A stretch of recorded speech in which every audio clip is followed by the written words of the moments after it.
सहारे गाय जानू कि मुझे याद ना मिले तुम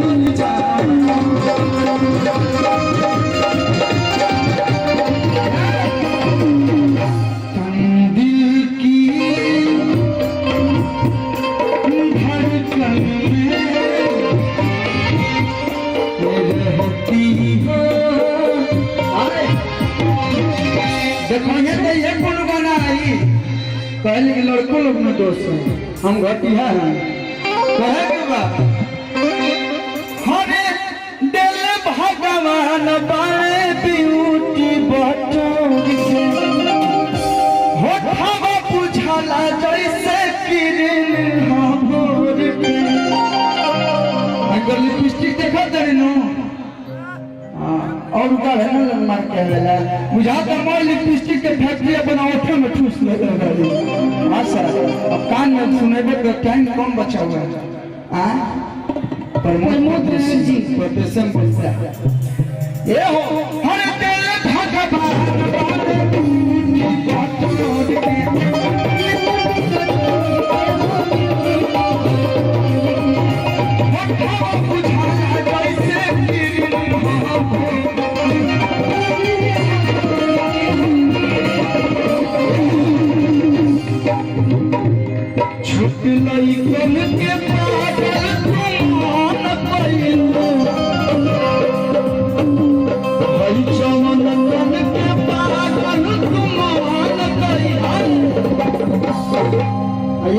जोश में बाल बुझाते कि कबार के घर ले जाए लोग तनी पीछे रह लो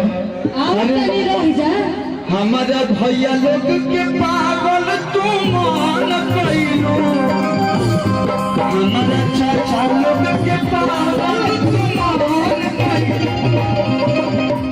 एगो लाइन बोलनी आते एगो भोजपुरी में बात बोले के मन करता बोल दे भैया कि कोई कागज के फूल छूटे बुद्धा गुलाब हो जाए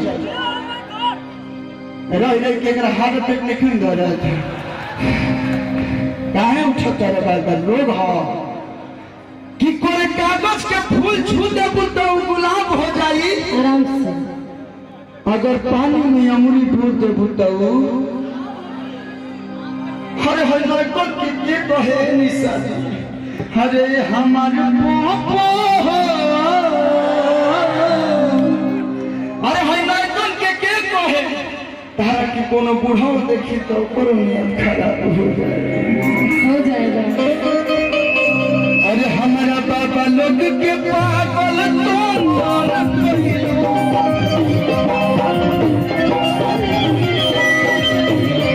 हमारा भैया लोग के पागल तो मान कइलो। हर चलता समान करे कैसे आप लोग अच्छा लोग बताते हैं भैया कैसे हो। ऐसा बात नहीं कि हमारे ग्रुप हर काम में आके रहेगा लेकिन कौन नहीं बताए जाए। अरे शाबाश रुको कल्लू यादव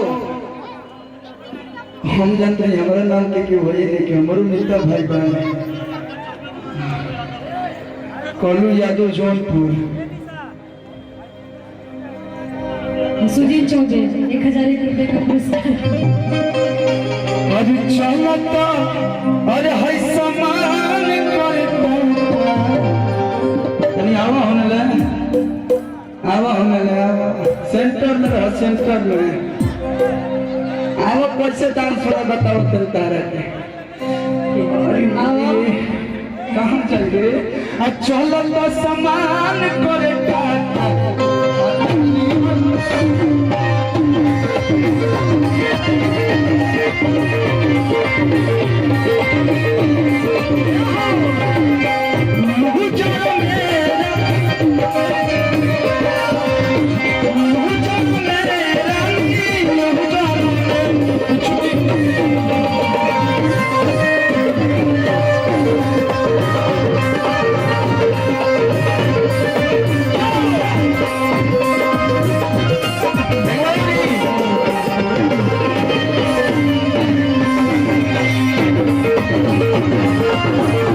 Thank you.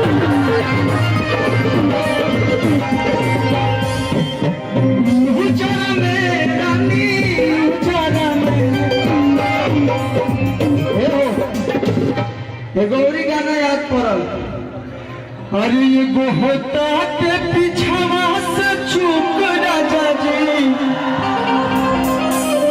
और गाना में विश्व जी रहे गाना के भाव बा अरे केसिया भी झाड़ लेनी अरे पहले साड़ी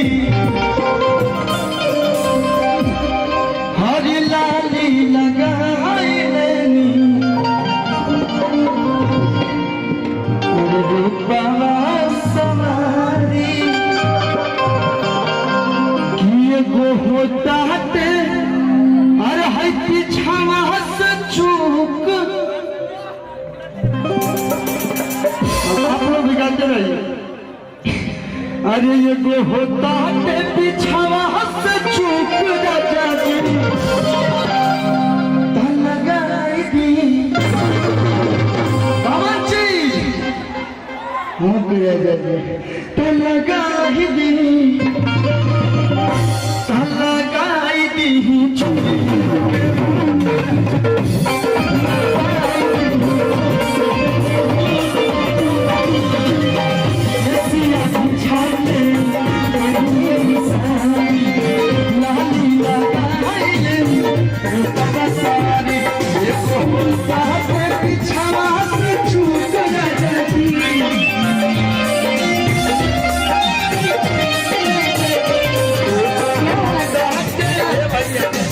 हमारे बॉम्बे में सबसे पहला प्रोग्राम भयंदर में भइल रहे और बॉम्बे में हमरा के एंट्री कराओ लोग हमारे अरुण भैया और संतोष भैया पर आप लोग आगे आइए जोरदार ताली बाजे के चाहिए जोरदार ताली बजा के स्वागत कर लो बम्बई